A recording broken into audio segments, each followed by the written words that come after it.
நம்ம பார்க்க போற தலைப்பு வந்து how to meditate and calm your mind. So நம்ம தியானம் பண்ணி பண்ணி நம்மளுடைய மனம் எப்படி வந்து ஒரு அமைதி நிலைக்கு கொண்டு போறதுன்றது இன்னைக்கு அந்த கான்செப்ட் பார்க்கலாம்.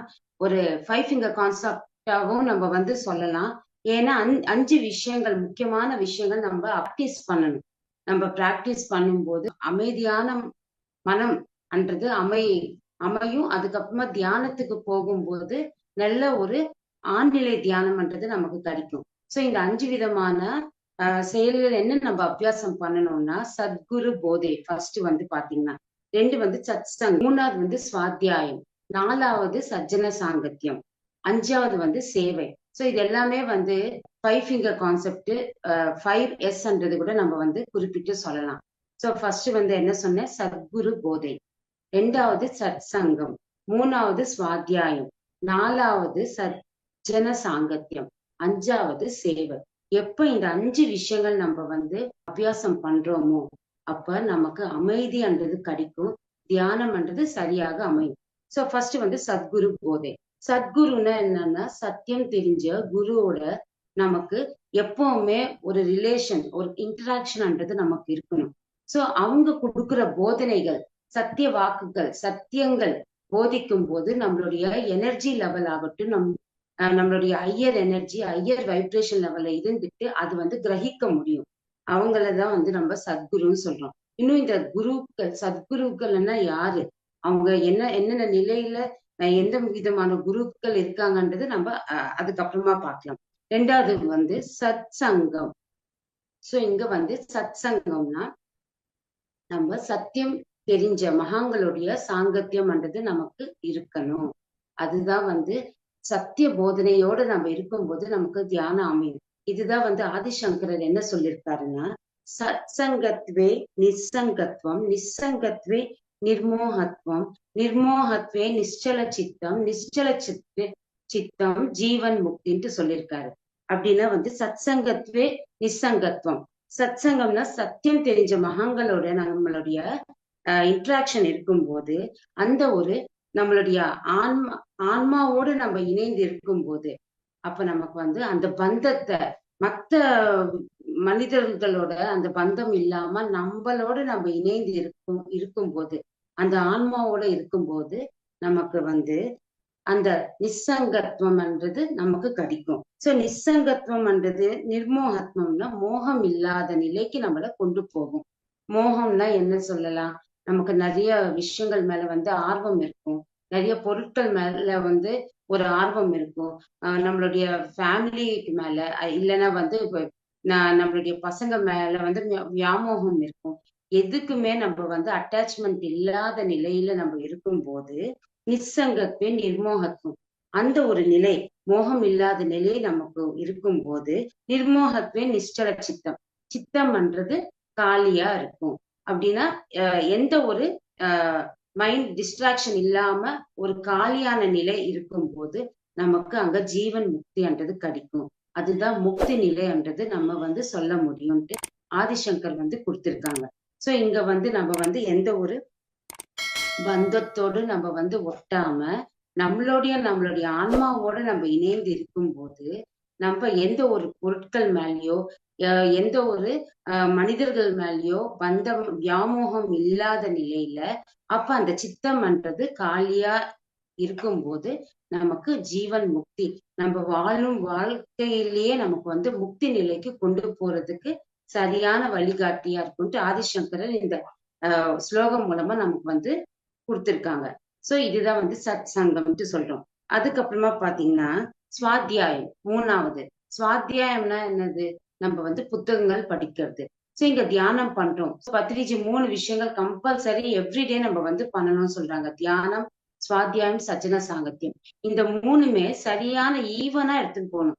தியானம் ஒரு மனிதனோட வயசு எவ்வளோ அவ்வளவு நேரம் வந்து கண்டிப்பா ஒரு நாளைக்கு தியானம் பண்ணணும். அதோட புத்தகங்கள் படிக்கிறது. புத்தகங்கள் ஏன் படிக்க சொல்றோம்னா, நமக்கு தியானத்துல நிறைய தேர்ட் ஆக்டிவேஷன் ஆனதுக்கு அப்புறமா நிறைய மகான்களுடைய காட்சிகள் கிடைக்குது, அவங்களுடைய ஞானத்தை நம்ம உள்வாங்குறோம்.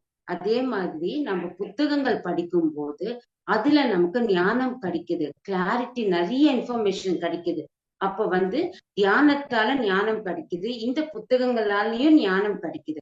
அப்ப வாழ்க்கையில அதை இம்ப்ளிமெண்ட் பண்ணும்போது நமக்கு ஒரு ஒரு கிளியர் விஷன் கிடைக்குது, கிளியர் லைஃப் கிடைக்குது. நம்மளுடைய பர்பஸ் ஆஃப் லைஃப் என்றது என்னன்ட்டு கூட நமக்கு வந்து கிளாரிட்டியா நமக்கு வந்து புரியும். சோ இங்க எப்ப வந்து நம்ம வந்து இந்த புத்தகங்கள் படிக்கிறோமோ அதுல கிடைக்கிற ஞானத்தால நமக்கு வந்து நம்ம வாழ்க்கையில எந்த மாதிரி விஷயங்கள் மேல நமக்கு டவுட்ஸ் இருந்தாலோ, ஒரு கொஸ்டின் இருந்தாலோ, எந்த டெசிஷன் மேக்கிங் எடுக்கணும்னு நினைச்சாலோ நம்ம அடுத்தவங்க கிட்ட போகவே தேவை கிடையாது. இந்த ரெண்டுமே தியானம், சுவாத்தியாயம் எப்ப நம்ம பண்றோமோ, மூணாவது சஜ்ஜன சாங்கத்தியம் பண்றோமோ, எல்லா கேள்விக்கும் பதில்ன்றது நமக்கு வந்து கிறிஸ்டல் கிளியரா கிளாரிட்டியா நம்மளால வந்து கிரகிக்க முடியும். அதனாலதான் சுவாத்தியம்ன்றது ரொம்ப ரொம்ப முக்கியம்னு சொல்றாரு பத்ரிஜி. நாலாவது வந்து சஜ்ஜன சாங்கத்தியம். சோ சஜ்ஜன சாங்கத்தியம்னா என்னது? சத்தியம் தெரிஞ்ச மகான்களுடைய சாங்கத்தியம்னா ஒரு கான்வர்சேஷன்ல நம்ம இருக்கணும். அவங்க வந்து அவங்களுடைய ஞானம், அவங்களுடைய அனுபவங்கள், அவங்க வந்து என்ன மாதிரி கொடுக்குறாங்களோ அது நம்ம வந்து கிரகிக்க முடியும். சோ அது நம்ம வாழ்க்கையில இம்ப்ளிமெண்ட் பண்ணும்போது நம்ம வந்து சரியான பாதையில நம்மளால வந்து போக முடியும். அதுவே நமக்கு இந்த மாதிரி மாஸ்டர்ஸோட இன்ட்ராக்ஷன் இல்லைன்னா நம்மளுடைய பாதை என்னன்ட்டு தெரியாது. ஒரு கோல்ன்றது நமக்கு இருக்காது. ஏதோ தியானம் பண்றோம், புத்தகங்கள் படிக்கிறோம். அது கரெக்டா தப்பா நமக்கு வர்ற அனுபவங்கள் கரெக்டான நிலையில தான் நான் இருக்கேனான்றது நமக்கு இந்த மாதிரி சஜ்ஜன சாங்கத்தியம் நம்ம வந்து பண்ணும்போதுதான், அதை அட்டன் பண்ணும்போதுதான் அவங்களுடைய மத்த மாஸ்டர்ஸோட எக்ஸ்பீரியன்ஸ் நாலேஜ் கேட்கும் போதுதான் நம்மளுடைய வளர்ச்சி, நம்மளுடைய பாதை திசை கரெக்டா இருக்கான்றது கிரகிக்க முடியும். அதனால இது கூட வந்து ரொம்ப ரொம்ப இம்பார்ட்டன்ட் பத்ரிஜி சொல்றாங்க. அஞ்சாவது வந்து பாத்தீங்கன்னா சேவை. சோ சேவைன்றது தியானம், சுவாத்தியாயம், சஜ்ஜன சாங்கத்தியம். இந்த மூணு விஷயங்கள் எப்ப நம்ம வாழ்க்கையில ஒரு ஒரு நாளும் கடைபிடிச்சு வந்தோம்னா நாலாவது சேவைன்றது நம்ம உள்ளுக்குள்ளேயே வந்து அது பண்ணணும்ட்டு நமக்கு அந்த ஆர்வம்ன்றது கிடைக்கும். இங்க வந்து ஏன் சேவை செய்யணும்னா, சேவை செஞ்சா மட்டும்தான் நமக்கு முக்தி நிலைக்கு போக முடியும். நம்மளுடைய இந்த தியானம்ன்றது தியானாக்னி தக்த கர்மா நாம் சொல்றோம். சோ தியானம் பண்ணா நமக்கு நம்மளுடைய கர்மாக்கள் எல்லாமே வந்து கழியப்படுது அந்த அக்னி என்ற ஞானத்தாலன்ட்டு சொல்றோம். சோ இந்த சேவை மூலமா நமக்கு நிறைய ஃபாஸ்டா இன்னும் சீக்கிரமா நம்மளுடைய ஆன்ம வளர்ச்சின்றது இருந்துட்டே இருக்கும். சோ சேவைனா என்ன மாதிரி சேவை பண்ணலாம்னா, பௌதிக வாழ்க்கையில பாத்தீங்கன்னா அன்னதானம் பண்றோம், வஸ்திர தானம் பண்றோம், இல்லைன்னா வந்து கல்வி தானம் பண்றோம். இது எல்லாமே பாத்தீங்கன்னா இப்ப சாப்பாடு அன்னதானம் பண்ணா ஒரு 4 மணி நேரம் 5 மணி நேரம் தான் வந்து அது வந்து அவங்களுக்கு வந்து அந்த பசின்றது இருக்காது, மறுபடியும் பசி எடுத்துட்டே தான் இருக்கும். சோ அது வந்து அந்த நிலைக்கு மட்டும்தான் சரியானது. அதே வஸ்திர தானம் எடுத்துக்கோங்க, ஒரு 6 மாசமோ 1 வருஷமோ இல்ல 2 வருஷமோ அந்த துணி கொடுக்கும் போது நமக்கு வந்து அவங்க யூஸ் பண்ணிப்பாங்க. அதுக்கப்புறமா கிழிஞ்சு போனாலோ கலர் ஷேட் ஆனாலும் மறுபடியும் இன்னொரு துணி கண்டிப்பா அவங்களுக்கு தேவை. சோ கல்வி தானம், இந்த இந்த ஸ்கூல்ஸுக்கு போறாங்க, அங்க வந்து காலேஜஸ் போறாங்க, கல்வின்றது நமக்கு வந்து நம்ம கத்துக்கிறோம். நம்ம அடுத்தவங்களுக்கு வந்து ஒரு டீச்சரா இருந்துட்டு டியூஷன் மிஸ்ஸா இருந்துட்டு நம்ம சொல்லி கொடுக்கிறோம். இது இந்த பிறவிக்கு மட்டும்தான் நமக்கு வந்து வாழ்க்கையில கிடைக்குது. ஆனா எப்ப வந்து நம்ம ஆன்மீக கல்வின்றது நம்ம வந்து அடுத்தவங்களுக்கு கொடுக்குறோமோ அது மட்டும்தான் நம்ம வந்து அடுத்தடுத்த பிறவிக்கு நம்ம கொண்டு போக முடியும். ஏன்னா வஸ்திர தானம் ஆகட்டும், அன்னதானம் ஆகட்டும், இல்ல இங்க வந்து ஆஹ் வித்யாதானம் ஆகட்டும், இந்த ஒரு உடல்ல இருக்கும்போது மட்டும்தான் இது எல்லாமே யூஸ் ஆகும். ஆனா ஆன்மீக ஞானம், ஆன்மீக சேவை பண்ணும்போது அந்த ஞானம் நம்ம இந்த உடல் விட்டு போனாலும் நம்ம கூடிய அந்த ஞானம்ன்றது அடுத்த பிரிவிற்கு நமக்கு கொண்டு போகுது. சோ அந்த ஞானத்தால நம்ம வந்து நெக்ஸ்ட் பர்த்ன்றது எப்படி இருக்கணும்ன்றது சூஸ் பண்றதுக்கு நமக்கு உபயோகமா இருக்கு. அதனால வந்து இந்த சேவைன்றது எது சிறந்ததுன்னா ஆன்மீக சேவைன்றது ரொம்ப ரொம்ப சிறந்தது. அது எல்லாருமே வந்து நம்ம வந்து கொடுக்கணும். அதனாலதான் நம்ம தியானம் பண்றோம், சச்சன சாங்கத்தியம் பண்றோம், சுவாத்தியாயம் படிக்கிறோம். நமக்கு என்ன இருக்கோ, நமக்கு டைம் இருந்தா டைம் அடுத்தவங்களுக்கு நம்ம கொடுக்கணும். அதுவே வந்து தியானம் நமக்கு தெரிஞ்சா அடுத்தவங்களுக்கு நம்ம இந்த தியானத்தை சொல்லி கொடுக்கணும். இந்த மகாங்களுடைய நாலேஜ் நமக்கு இருக்குன்னா அதை பத்தி நம்ம வந்து கிளாஸஸ் மூலமா நம்ம வந்து செய்யணும். இல்ல பணம் காசு இருக்கா, இந்த சொசைட்டிக்கு நம்மளால என்ன முடியுமோ அது நம்ம கொடுக்கணும். இல்ல மாரல் சப்போர்ட் பண்ண முடியுமா, நமக்கு எது இருந்தாலும் அது அடுத்தவங்களுக்கு நம்ம கொடுக்கும் போது நம்மளும் வளர்ந்துகிட்டே போகும். அதுதான் வந்து உண்மையான சேவை. அது மட்டும்தான் நம்ம கூட இருக்கு. இந்த உடல் வந்து இந்த பூமி மேல நம்ம எந்த ஒரு பொருட்களும் எடுத்துட்டு போக முடியாது. நம்ம போகும்போது உடலையும் எடுத்துட்டு போக முடியாது. நம்ம கூடயே இருந்தாலும் இந்த ஆன்மா, இந்த உடல் எடுத்துட்டு வந்தாலும் உடலு கூட இங்க இந்த பூமி மேல விட்டுட்டு தான் நம்ம மேல் லோகத்துக்கு போறோம். ஆன்மீக ஞானம்ன்றது நம்ம கூடயே வரும். அதனால அது சிறந்தது. ஆன்மீக சேவைன்றது ரொம்ப ரொம்ப சிறந்தது. நம்ம அடுத்தவங்களுக்கு நம்ம குடுக்கணும். அந்த சேவைன்றது நம்ம செய்யணும். அடுத்தவங்களுக்கு சொல்லிக் குடுக்கணும்ட்டு பத்ரிஜி சொல்றாங்க. சோ இப்ப வந்து நம்ம பாத்தீங்கன்னா வந்து சத் சங்கம், சுவாத்தியாயம், சஜ்ஜன சாங்கத்தியம், சேவைன்றது இந்த 4 விஷயங்கள் பார்த்துட்டோம். சோ ஃபர்ஸ்ட் வந்து சத்குரு போதைன்னு சொன்னோம்.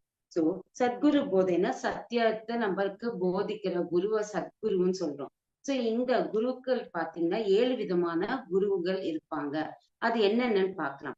ஃபர்ஸ்ட் வந்து சூச்சக குரு, 2வது வந்து வாச்சக குருன்னு சொல்றோம், 3வது போதக குரு, 4வது விஹித குரு, 5வது வந்து நிசித்த குரு, 6வது வந்து காரண குரு, 7வது வந்து சத்குரு. சோ 7 விதமான குருக்கள்ன்றது இந்த பூமி மேல இருக்காங்க. 7 விதமான குருக்கள் மூலமா நம்ம ஞானம்ன்றது பெற முடியும். எந்தெந்த குருக்கள் எது எதுக்கு நமக்கு வந்து உபயோகமா இருக்காங்கன்றது நம்ம ஒன்னொன்னா நம்ம பார்க்கலாம். சோ சூச்சக குரு, சூச்சக குருன்னா இவங்க வந்து பௌதீக லோகத்துக்கு, இந்த பூமிக்கு சம்பந்தப்பட்ட நல்ல விஷயங்கள் அவங்க வந்து நமக்கு வந்து சொல்லி கொடுப்பாங்க. அப்படின்னா வந்து கம்யூனிகேஷன் ஸ்கில் ஆகட்டும், இல்லைன்னா பர்சனாலிட்டி டெவலப்மெண்ட், எப்படி வந்து நம்ம அடுத்தவங்க கிட்ட வந்து பேசுறது, பழகுறது, இந்த சொசைட்டில எப்படி வாழ்றது, இது எல்லாமே வந்து ஒரு குருவால நமக்கு வந்து அந்த கல்வி நமக்கு கொடுக்கப்பட்டு இருக்கு. அதுதான் வந்து சூச்சக குருன்ட்டு நம்ம சொல்றோம். 2வது வந்து வாச்சக குரு. வாச்சக குருன்னா அவங்க வந்து நமக்கு வாழ்க்கையில எது நல்லது, எது கெட்டது, எது தர்மத்தோட வாழணும், எது அதர்மம், எப்படி வந்து நம்ம வந்து பேசணும், எப்படி பேசக்கூடாது, இது எல்லாமே வந்து ஒரு குருவால நமக்கு வந்து ஞானம் கொடுக்குறாங்க. இவங்கள வந்து வாச்சக குருன்ட்டு நம்ம சொல்றோம். 3வது வந்து போதக குரு. போதக குருன்னா புராணங்களை பத்தி இவங்க வந்து நமக்கு வந்து ஞானம் கொடுப்பாங்க. அப்படின்னா ராமாயணம், மகாபாரதம், பாகவதம், அதுல இருக்கிற நன்மைகள் பத்தி, அதுல இருக்கிற சத்தியத்தை பத்தி, தர்மத்தை பத்தி, அதுக்கப்புறமா பத்தி அதுல வந்து என்ன மாதிரி மாரல்ஸ் இருக்கு, எது வந்து நம்ம வாழ்க்கையில இம்ப்ளிமெண்ட் பண்ணணும், அவங்க வந்து ஒரு எக்ஸாம்பிளா வழிகாட்டியா நம்ம எடுத்துக்கும் போது நம்ம வாழ்க்கைன்றது ஒரு நல்ல நிலைக்கு நமக்கு வந்து அடைய முடியும்னு சொல்லிட்டு போதக குருன்றது இந்த மாதிரி விஷயங்கள் புராணங்களை பத்தி ஞானம் கொடுக்குறவங்கள நம்ம போதக குருன்னு சொல்றோம். 4வது வந்து விஹித குரு. இவரை வந்து ராஜகுருன்னு கூட நம்ம சொல்றோம். அப்படி விஹித குருன்னா வந்து பாத்தீங்கன்னா ஒரு ராஜ்யத்துல ஒரு ராஜா வந்து ஒரு அந்த ராஜ்யத்தை வந்து அவர் பரிபாலிக்கிறாரு. அவரோட வந்து மந்திரியும் இருப்பாங்க. நம்ம பாத்தீங்கன்னா சோ அந்த மந்திரியோட வந்து இங்க பாத்தீங்கன்னா வந்து விஹித குரு, ராஜகுருன்றது இருப்பாங்க. இவங்க வந்து எப்பவுமே ராஜாவோட மந்திரி, இந்த ராஜகுருன்றது எப்பவுமே இருந்துட்டே இருப்பாங்க. அந்த ஒரு ராஜ்யத்துல எது நல்லது, எது கெட்டது, எங்க அநியாயம் நடக்குது, அதுக்கு என்ன மாதிரி டெசிஷன்ஸ் எடுக்கணும், மக்களை எப்படி வந்து பாதுகாக்கணும்ன்றது, இது எல்லாமே வந்து ராஜகுருன்றவங்க வந்து நமக்கு ஞானத்தை கொடுப்பாங்க. அது ஃபாலோ பண்ணி அந்த ஒரு ராஜ்யத்துல எல்லா மக்களையும் வந்து காப்பாத்துறதுக்கு வழிகாட்டியா நமக்கு இருப்பாங்க. இவங்களதான் வந்து விஹித குரு, ராஜகுருன்னு சொல்றோம். 5வது வந்து நிசித்த குரு. நிசித்த குருன்னா வந்து இவங்க வந்து பாத்தீங்கன்னா தீய சக்திகள் நமக்கு சொல்லி கொடுப்பாங்க. சோ இங்க வந்து மந்திர தந்திரங்கள் எது வந்து இந்த மாதிரி வந்து தப்பான பாதைக்கு கொண்டு போற சக்திகள் இவங்களுக்கு இருக்கும். இது நிசித்த குரு சொல்றோம். சோ இந்த மாதிரி குரு கிட்ட நம்ம யாருமே வந்து பழகக்கூடாது. அவங்க கிட்ட ஞானம்ன்றது நம்ம பெறக்கூடாதுன்ட்டு சொல்றாங்க. ஏன்னா தப்பான வழியில நம்ம எப்பவுமே இருக்கக்கூடாதுன்ட்டு. சோ இங்க பாத்தீங்கன்னா வந்து இங்க வந்து ஆஹ் நிசித்த குருவுக்கு வந்து தப்பான வழியில நமக்கு வந்து அந்த மாதிரி மந்திர தந்திரங்கள் அதெல்லாம் சொல்லி கொடுத்தா எப்படி நம்ம வாழ்க்கைய வந்து திசை மாறும்ன்றதுக்கு ஒரு சின்ன கதை மூலமா நம்ம தெரிஞ்சுக்கலாம். சோ எல்லாருக்குமே வந்து நிறைய பேருக்கு வந்து மிலாரப்பா ஸ்டோரி தெரிஞ்சிருக்கும். ஆனா பிகினர்ஸ்க்கு தெரியாது. அந்த புத்தகம் கண்டிப்பா வந்து படிக்கணும். இந்த நிசித்த குரு கிட்ட நம்ம சாங்கத்தியம் இருந்தா நம்மளுடைய வாழ்க்கையானது திசை மாறி போறதுக்கு ஒரு எக்ஸாம்பிளா வந்து இந்த கதை மூலமா நம்ம தெரிஞ்சுக்கலாம். சோ இங்க வந்து பாத்தீங்கன்னா மிலாரப்பான்றவர் வந்து ஒரு டிபெட்டியன் ஒரு யோகி. இவர் வந்து ஆஹ் ஒரு பெரிய குருவா இருந்திருக்காரு. அவர் வந்து சின்ன வயசுல அந்த டிபெட்டின் நாட்டுல வந்து இவருடைய அப்பா அம்மா தங்கச்சியோட அந்த ராஜ்யம் ஒரு பெரிய பேலஸ் இருக்கும் இவருக்கு. அந்த ராஜ்யத்துல அந்த பேலஸ்ல இவங்க வந்து வாழ்ந்துட்டு இருப்பாங்க. ஒரு காலகட்டத்துல வந்து இந்த மிலாரப்பாவோட தந்தைக்கு வந்து உடம்பு சரியில்லாம அவர் வந்து இறந்துடுறாரு. அப்ப என்ன நடக்குதுன்னா அவங்களுடைய பங்காளிங்கள் வந்து இவங்க சின்ன பசங்களா இருப்பாங்க. மிலாரப்பா ஆகட்டும், அவங்களுடைய தங்கை, அவங்க அம்மா மட்டும்தான். இந்த 3 பேரை வந்து அந்த ராஜ்யத்துல இருந்து அநியாயம் பண்ணி அவங்கள வந்து வெளியில துரத்திடுவாங்க. அந்த ராஜ்யம் முழுசா அவங்களே வந்து எடுத்துப்பாங்க. சோ இந்த மிலாரப்பாவோட அம்மாவும் அவங்க தங்கச்சி, இவரு சின்ன குழந்தையா இருக்காரு. என்ன பண்றதுன்னு தெரியல. அடுத்த வேலைக்கு சாப்பாடு கூட ரொம்ப கஷ்ட நிலையில இருப்பாங்க. அப்ப என்ன செய்யறாங்கன்னா, மிலாரப்போட அம்மா வந்து இந்த மாதிரி நமக்கு வந்து ஒரு நியாயம் பண்ணாம அதர்மமா நம்மள ராஜ்யத்துல இருந்து நம்மள வெளியில துரத்துட்டாங்க. அவங்களுக்கு எப்படியாவது வந்து நம்ம பாடம் கத்துக்கணும்னு சொல்லி கத்து கொடுக்கணும்னு சொல்லிட்டு என்ன பண்றாங்கன்னா, இந்த மாதிரி நிசித்த குரு கிட்ட ஒரு குரு கிட்ட வந்து மிலாரப்பாவை கூட்டிட்டு போயிட்டு இவருக்கு மந்திர தந்திரங்கள், அதுக்கப்புறமா வந்து என்ன மாதிரி வந்து கை வித்தைகள் பண்றது, தீய சக்திகள்னா என்ன, இதெல்லாம் வந்து கத்து கொடுக்கணும்ட்டு அவங்க அம்மா வந்து சின்ன வயசுல மிலாரப்பாவை நிசித்த குரு கிட்ட வந்து அனுப்புறாங்க. அப்ப அவர் வந்து எல்லா மந்திர தந்திரங்கள் எப்படி பண்றது, தீய சக்திகள்னா என்ன, இது எல்லாமே அந்த பவர்ஸ் எல்லாமே இவர் கத்துக்கிறாரு. பெரியவன் ஆனதுக்கு அப்புறமா மறுபடியும் அந்த ஊருக்கு போறாரு, அந்த ராஜ்யத்துக்கு போறாரு. போயிட்டு அங்க வந்து எல்லாமே அவர் என்னென்ன கத்துட்டு இருக்காரோ தேவையில்லாத இந்த சக்திகள் எல்லாமே வந்து உபயோகப்படுத்துறாரு அந்த ராஜ்யத்துல. அங்க சின்ன சின்ன கிராமத்துல வந்து வயல் வந்து ஆஹ் அந்த ஃபார்மிங் எல்லாம் பண்ணும்போது அங்க வந்து அவரு அந்த சாம்பல் மூலமா அவர் வந்து மந்திரங்கள் எல்லாம் சொல்லிட்டு அதெல்லாம் வந்து தெளிச்சுட்டு அதெல்லாம் நாசனமா போகணும், அதெல்லாம் வந்து பத்தி எரியணும்னு சொல்லிட்டு அந்த மாதிரி ஒரு தந்திரத்தோட அவர் சொல்லும் போது எல்லாமே வந்து ஃபார்மிங் லேண்ட் எல்லாமே வந்து எரிஞ்சு வேஸ்டா போயிடும். அதுக்கப்புறமா வந்து அவர் வந்து கண்களால பார்க்கும்போது அதோட தீய சக்திகளால அவங்க வந்து சில பேர் இறந்துடுவாங்க. அந்த மாதிரி விஷயங்கள் எல்லாமே வந்து அந்த ஞானம்ன்றது தப்பான விஷயங்கள், அந்த ஞானம்ன்றது அவருக்கு இருக்கிறதுனால அந்த ஊர்ல ஏதாவது கல்யாணம் நடந்தாலும் அந்த மிலாரப்பா போயிட்டு தப்பான பார்வையால அவருடைய சக்தி தீமை சக்தியால பார்க்கும்போது இறந்து போயிடுவாங்க. அந்த மாதிரி இருக்கும்போது அந்த ஊர்ல இருக்கிற மக்கள் எல்லாருமே வந்து ஒரு நிலைக்கு வந்ததுக்கு அப்புறமா மிலாரப்பாவை பார்த்தாலே பயப்படுவாங்க, எங்க நம்மளும் இறந்துடுவோம்ட்டு.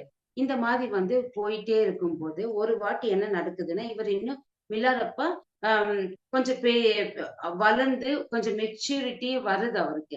அப்போ உடனே இவர் யோசிக்கிறாரு, சோ நம்ம வந்து எந்த பாதையில இருக்கோம், நம்ம செய்யற செயல்கள் எல்லாமே கரெக்டா இருக்கா, மத்த மக்கள் வந்து எல்லாருமே நம்மளை பார்த்து பயப்படுறாங்க. நம்ம இந்த ஒரு விஷயங்கள், இந்த தீய சக்திகள் மந்திர தந்திரங்கள்ன்றது நான் வந்து கத்துக்கிட்டு நான் மத்தவங்க மேல வந்து அதை இம்ப்ளிமெண்ட் பண்ணும்போது தப்பான திசைக்கு கொண்டு போற மாதிரி என் உள்ளுக்குள்ள இருக்கு. இது சரி கிடையாது. நான் வந்து சரியான வாழ்க்கைய வாழணும்ட்டு நான் விரும்புறேன். இது வந்து என்ன பண்றது, எனக்கு வந்து உள்ளுக்குள்ள வந்து ஒரு ஆர்வமா இருக்கு, தப்பா தோணுதுன்னு சொல்லிட்டு மறுபடியும் அந்த விசித்த குரு கிட்ட அவர் போறாரு. போயிட்டு எனக்கு இது எல்லாமே தப்பா தெரியுது, நான் சத்தியத்தை நான் தெரிஞ்சுக்கணும், நான் என்னோட வாழ்க்கையில நான் யாரு, எனக்கு வந்து ஞானம் தேவை, முக்தி தேவை, அதுக்கான பாதையை எனக்கு சொல்லி கொடுங்கன்ட்டு அந்த நிசித்த குரு கிட்ட கேக்குறாரு. கேட்ட உடனே அவர் என்ன சொல்றாருன்னா, எனக்கு இந்த மந்திர தந்திரங்கள் அதுக்கப்புறமா வந்து தீய சக்திகள் மட்டும்தான் எனக்கு வந்து சொல்லி கொடுக்க முடியும். இதுக்கு வந்து ஊர் வெளியில வந்து ஒரு மகான் இருக்கார், அவர்கிட்ட நீ போனேன்னா அவர் வந்து உனக்கு இந்த சத்திய போதனை, இந்த ஞானம்ன்றது உனக்கு கொடுப்பாங்க கண்டிப்பா. நீ போய் அந்த குரு கிட்ட நீ போய் கேளுன்ட்டு மிலாரப்பா வந்து அனுப்பிச்சிடுவாரு. அப்ப இவர் வந்து அந்த ஊர் வெளியில இருக்கிற அந்த மகான் வந்து மார்பா அவர் பேரு, அந்த குரு கிட்ட போயிட்டு இந்த மாதிரி எனக்கு ஞானம் தேவை, எனக்கு வந்து போதிங்க, சத்தியம்ன்றது எனக்கு தெரியணும், பிரம்ம ஞானம்ன்றது எனக்கு தேவை, ஆன்மீக ஞானம்ன்றது எனக்கு சொல்லிக் கொடுங்கன்ட்டு அவர் சொல்றாரு. உடனே வந்து மார்பா வந்து அவர் வீட்டுக்கு கூட்டிட்டு போறாரு.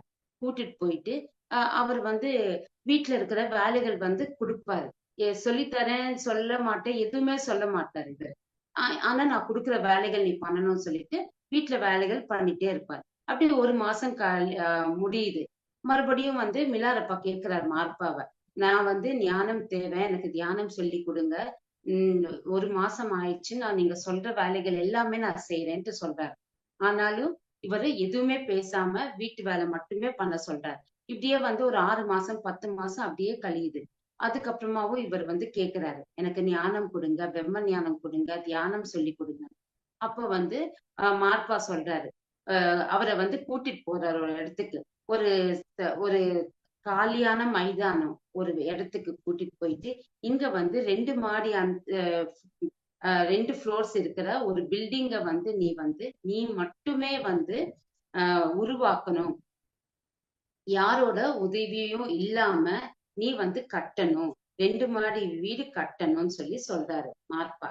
ஓகேன்னு சொல்லிட்டு இவர் என்ன செய்வாருன்னா, தனியாகவே இவர் வந்து 2 மாடி வீடை வந்து கட்டுறாரு. அதுக்கே வந்து ஒரு வருஷம் அவருக்கு டைம் எடுக்கும். சோ கட்டிட்டு அதுக்கப்புறமா மார்ப்பா கிட்ட வந்துட்டு, வாங்க நீங்க வந்து பாருங்க, நீங்க சொன்ன மாதிரியே நான் வந்து 2 ஃப்ளோர்ஸ் பில்டிங் நான் தனியாவே இருந்து நான் கட்டினேன், வந்து பாருங்கன்னு சொல்லுவாரு. போய் பார்க்கும்போது மார்ப்பா வந்து பார்த்துட்டு என்ன சொல்றேன்னா, இப்ப இந்த 2 மாடியுமே வந்து நீயே தனியா வந்து இடிக்கணும், இடிச்சிட்டு மறுபடியும் கட்டணும்னு சொல்றாரு. இந்த மாதிரி 3 வாட்டி கட்டுறாரு, மறுபடியும் இவர் பாக்குறாரு, இடிக்கணும்னு சொல்றாரு, மறுபடியும் கட்டுறாரு, அதை பார்த்துட்டு இடிக்கணும்னு சொல்றாரு. இவர் வந்து தனியா வந்து எல்லாமே பண்றதுனால அவருடைய கைகள் புண்ணா இருக்கும். மே அவருடைய உடலே வந்து எந்த ஒரு வேலை செய்யாத நிலைக்கு வந்து மிலாரப்போட உடல் ரொம்ப மோசமான நிலைக்கு கொண்டு போகுது. இது எல்லாமே பாக்குறாங்க மார்ப்பாவோட வைஃப். பார்த்துட்டு அவங்க கேக்குறாங்க இவரை வந்து, உங்களுக்கு பிடிச்சா அவங்க மிலாரப்பாக்கு தியானம் சொல்லி கொடுங்க, ஞானம் கொடுங்க. பிடிக்கலன்னா அவரை வந்து அவருடைய போக்குல அவரை விட்டுடுங்க. ஏன் இந்த மாதிரி கஷ்டம்ன்றது அவங்களுக்கு கொடுக்குறீங்கன்ட்டு கேட்கும்போது உடனே வந்து மார்ப்பா சொல்றாரு, இவர் வந்து நிறைய பேருக்கு வந்து தீமை சக்தியால நிறைய பேர் அழிச்சிருக்காரு, நிறைய பாவ கர்மாக்கள் செஞ்சிருக்காரு. இவருக்கு தியான போதனை நான் பண்ணணும்னா இந்த பாவ கர்மாக்கள் கழிக்கணும். அதனாலதான் வந்து அவருக்கு இந்த பரீட்சை நான் கொடுத்திருக்கேன். இது அவருடைய பேட் கர்மான்றது கழிச்சா மட்டும்தான் அவருக்கு ஞானம் கொடுக்க முடியும்னு சொல்றாரு. உடனே அவங்களுக்கு புரிதல்ன்றது ஏற்படுது அவங்களுடைய வைஃப்க்கு.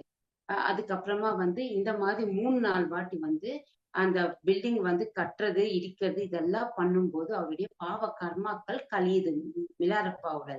அதுக்கப்புறமா மார்ப்பா வந்து அவருக்கு தியானம், சத்தியம்னா என்ன, தர்மம்னா என்ன, ஆன்மீக ஞானம்ன்றது அவருக்கு கொடுக்கப்பட்டிருக்கு.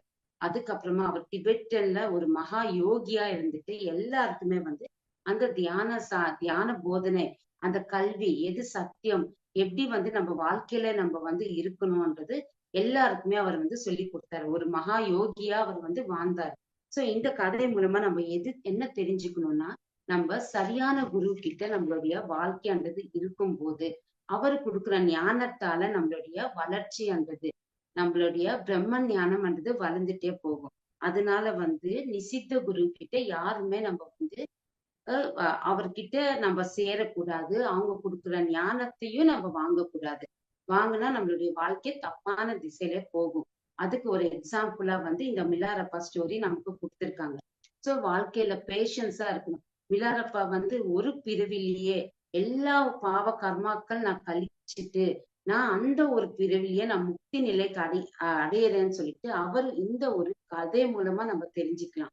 அதனால நம்ம வாழ்க்கையில நிறைய விஷயங்கள் நமக்கு கஷ்டங்கள் வந்தாலும் நம்ம பேஷன்ஸா மிலாரப்பாவை நினைக்கும் போது அவர் எவ்வளவு வந்து அவரு பொறுமையா இருந்துட்டு அவரு சாதனை பண்ணிருக்காரு, அந்த முக்தி நிலை அடையணும் இந்த ஒரு பிறவிலேன்னு சொல்லிட்டு. அதே மாதிரி நமக்கு வர்ற வாழ்க்கையில நிறைய விஷயங்கள், நிறைய துன்பங்கள், நிறைய விஷயங்கள் நம்ம வந்து ஃபேஸ் பண்றோம். தியானம் பண்ணாலும் சேவைகள் பண்ணாலும், ஆனா அது எல்லாமே நம்ம வாழ்க்கையில ஒரு லேர்னிங்ஸ் மட்டும்தான். அதுல இருந்து பாடம் கத்துக்கிறதுக்காக தான் இந்த பூமி மேல வந்திருக்கோம். அது நம்ம அக்செப்ட் பண்ணிக்கும் போது அது தானா வந்து அந்த ஒரு கஷ்டம்ன்றது விலகி போயிடும். ஆனா ஏன் இந்த பிரச்சனை, எனக்கு ஏன் இந்த பிரச்சனைன்னா மறுபடியும் மறுபடியும் அந்த அந்த பிரச்சனைன்றது நமக்கு வாழ்க்கையில ரிப்பீட் ஆயிட்டே இருக்கு.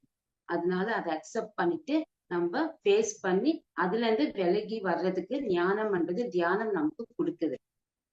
அதுக்கப்புறமா பாத்தீங்கன்னா காரண குரு. காரண குருன்றது நமக்கு தியானம் யார் வந்து சொல்லி கொடுத்தாங்களோ அவங்கள வந்து நம்ம வந்து காரண குருன்ட்டு நம்ம சொல்றோம். அதுக்கப்புறமா சத்குரு. சத்குருன்னா என்ன? சத்தியத்தை நம்ம போதிக்கிறவங்க. யார் ஒருத்தர் வந்து சத்திய மார்க்கத்துல இருக்காங்களோ அவங்க வாழ்க்கையில அது கடைப்பிடிச்சிட்டு அவங்க வந்து முக்தி நிலைக்கு அடையிறாங்களோ, மத்தவங்களுக்கும் அந்த ஒரு போதனை யார் வந்து சொல்லி கொடுக்குறாங்களோ அவங்களும் முக்தி அடையணும்னு சொல்லிட்டு அவங்கள வந்து நம்ம சத்குருன்னு சொல்றோம்.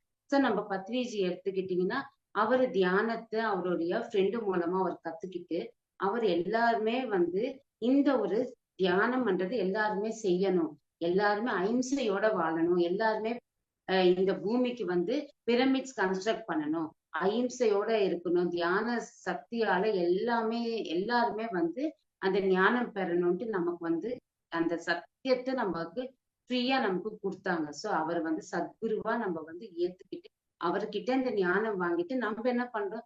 தியானம் பண்றோம், சுவாத்தியாயம் பண்றோம், சஜ்ஜன சாங்கத்தியம் பண்றோம், சேவை பண்றோம். அதுக்கப்புறம் எல்லாருக்குமே நம்ம இந்த சத்தியத்தை போதிக்கிறோம். சோ நம்மளும் அந்த நிலையில தான் நம்ம வந்து இருக்கோம். சோ ஒரு குருன்றவர் வந்து நமக்கு தீட்சைன்றது கொடுப்பாங்க. ஒரு 4 விதமான தீட்சைகள்ன்றது இருக்கு. ஒரு குரு மூலமா ஒரு சிஷ்யன் வந்து அது கிரகிக்கப்படுது. சோ என்ன மாதிரி 4 தீட்சைகள் பாத்தீங்கன்னா, மீன தீட்சை ஃபர்ஸ்ட், 2வது சப்த தீட்சை, 3வது ஸ்பர்ச தீட்சை, 4வது மனோ தீட்சை. இந்த 4 தீட்சைகள் ஒரு குருவால ஒரு சிஷ்யனுக்கு வந்து கொடுக்கப்படுது. சோ இங்க வந்து ஃபர்ஸ்ட் மீன தீட்சை. மீன தீட்சை எடுத்துக்கிட்டீங்கன்னா மீனம். மீனம் வந்து ஒரு ஒரு சீலை வந்து எப்பவுமே வந்து வாட்டர்ல தானே இருக்கும். சோ அது தானா அந்த தண்ணியில இருக்கும்போது அதுல வந்து எக்ஸ் முட்டு போட்டு இருக்கும். இங்க வந்து ரொம்ப நேரம் அது வந்து அந்த நதியில வந்து சமுத்திரத்துல வந்து தானா அது வந்து விளையாடிட்டு இருக்கும்போது உடனே வந்து அதுக்கு தோணுமா, நம்ம வந்து குட்டி போட்டு இருக்கோம், அது வந்து சின்னதா வந்து மீனமா மாறணும்னு சொல்லிட்டு உடனே அது திரும்பி பார்க்குமா. அந்த எது முட்டுக்கள் போட்டிருக்கு அது திரும்பி பார்க்கும்போது அதோட கண்களால அந்த சக்தி போயிட்டு அந்த முட்டுக்கள்ல இருந்து சின்ன சின்ன ஃபிஷஸா வந்து கிரியேட் ஆகுமா. அப்படி அந்த மாதிரி நம்மளுடைய சத்குருன்றவர் குரு வந்து சிஷ்யர்களுக்கு வந்து யாரு சரியான பாதையில இருக்காங்களோ அவங்களுக்கு ஞானம் கொடுக்கணும்னா கண்களால அவருடைய பார்வையால நமக்கு சக்தி, ஞானம், எனர்ஜி எல்லாமே கொடுக்கப்படுது. சோ பத்ரிஜி கூட பாத்தீங்கன்னா வந்து அப்படியே நம்மள வந்து அப்படியே நம்மள வந்து ஒரு 1 செகண்ட் 1 மினிட் வந்து பார்த்துட்டே இருப்பாங்க. அப்படின்னா அவருடைய ஞானமும் அவருடைய எனர்ஜி நமக்கு வந்து கண்களால கொடுக்கப்படுது. இது வந்து நிறைய பேர் வந்து எக்ஸ்பீரியன்ஸ் ஆயிருக்காங்க. ஒரு குருவால வந்து மீன தீட்சைன்றது கொடுக்கப்படுதுன்ட்டு. 2வது வந்து சப்த தீட்சை. சப்த தீட்சைன்னா வந்து இங்க என்னன்னா ஒரு என்ன சொல்றது, வண்டு இருக்கு. வண்டு வந்து வெளியில போயிட்டு அது வந்து சின்ன சின்ன பூச்சிகளை வந்து கொண்டு வந்து ஒரு இடத்துல வந்து புதைச்சிட்டு அங்க சின்னதா ஹோல் பண்ணி இது வந்து ஜூம் காரம் அந்த சத்தம் வந்து பண்ணிட்டே இருக்குமா. அந்த சத்தத்தால இந்த ஒரு இன்செக்ட் வந்து வண்டு மாதிரியே மாறிடுமா. சோ இங்க என்ன நமக்கு வந்து தெரிய வருதுன்னா சப்த தீட்சைனா வந்து இந்த எப்படி வந்து ஒரு வண்டு வந்து சூங்காரம் பண்ணி அந்த இன்செக்ட் சின்ன சின்ன இன்செக்ட்ஸே வந்து வண்டுகளா மாறுதோ அதே மாதிரி சப்த தீட்சைன்னா ஒரு குருவால அவருடைய சத்திய வாக்கால அவருடைய போதனைகள் மூலமா நமக்கு ஞானம்ன்றது நமக்கு கிடைக்குது. அவங்களுடைய போதனை நம்ம எடுத்துக்கிட்டு நம்மளும் ஒரு சத்குருவா நம்மளும் ஒரு குருவா வந்து நம்மள வந்து ஆக்குறாரு. அதுதான் வந்து இங்க நமக்கு சொல்லப்படுது. 3வது வந்து ஸ்பர்ச தீட்சை. ஸ்பர்ச தீட்சைன்னா என்னன்னா ஸ்பர்சம்னா நம்ம வந்து இப்ப முன் காலத்துல பாத்தீங்கன்னா வந்து நிறைய பேர் வந்து பிளெஸிங்ஸ் கொடுப்பாங்க. நம்ம கால்ல வந்து அவங்களுக்கு வந்து ஆசீர்வாதம் பண்ணுங்கன்னு சொல்லி நம்ம காலை விழும்போது அவங்க வந்து அவங்களுடைய கை வந்து தலையில நம்ம தலையில வச்சுட்டு பிளஸஸ் பண்ணுவாங்க. மகான்கள் கூட வந்து சில பேர் வந்து ஷேக்கன் கொடுப்பாங்க. சோ இங்க ஸ்பர்ச தீட்சைன்னா அந்த மூலம் அந்த தலையில கை வைக்கும் போது அந்த வைப்ரேஷன் நம்ம உள்ளுக்குள்ள போகுது. இல்லைன்னா ஷேக்கன் மூலமா நமக்கு அந்த வைப்ரேஷன்ன்றது கொடுக்கப்படுது.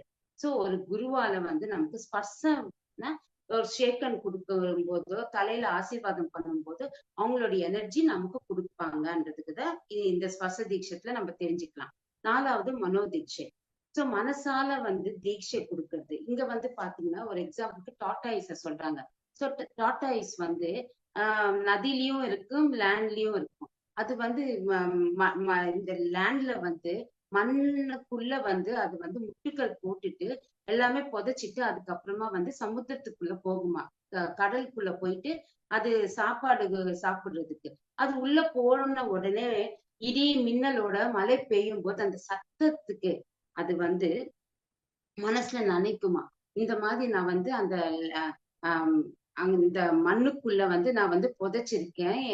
அந்த புதையல்ல வந்து அந்த முட்டுக்கள் வந்து சின்ன சின்னதா வந்து அது வந்து வெளியில வரணும். டாட்டாயிஸோட ஆஹ் குழந்தைகள் வந்து வெளியில வரணும்னு சொல்லிட்டு மனசால வந்து அது நினைக்குமா.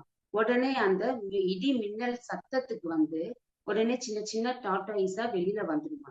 சோ இங்க வந்து மனோதீட்சைன்னா மனசால அது நினைக்குது.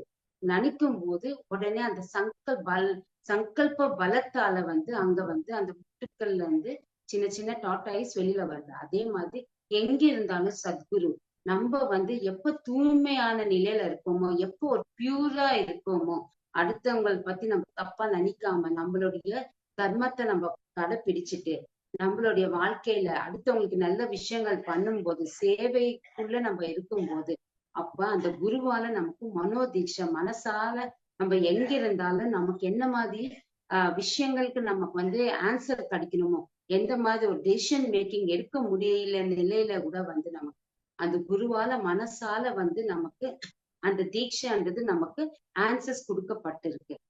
இதுதான் வந்து மனோதீட்சைன்னு சொல்றோம். சோ ஒரு சத்குருன்றது நமக்கு சத்தியத்தை போதிக்கிறாரு, நமக்கு நல்ல விஷயங்களை பத்தி நமக்கு சொல்லி கொடுக்குறாரு. அதுக்கப்புறம் இந்த 4 தீட்சைகள் மீன தீட்சை, சப்த தீட்சை, ஸ்பர்ச தீட்சை, மனோ தீட்சைன்றது நமக்கு கொடுக்கப்படுது.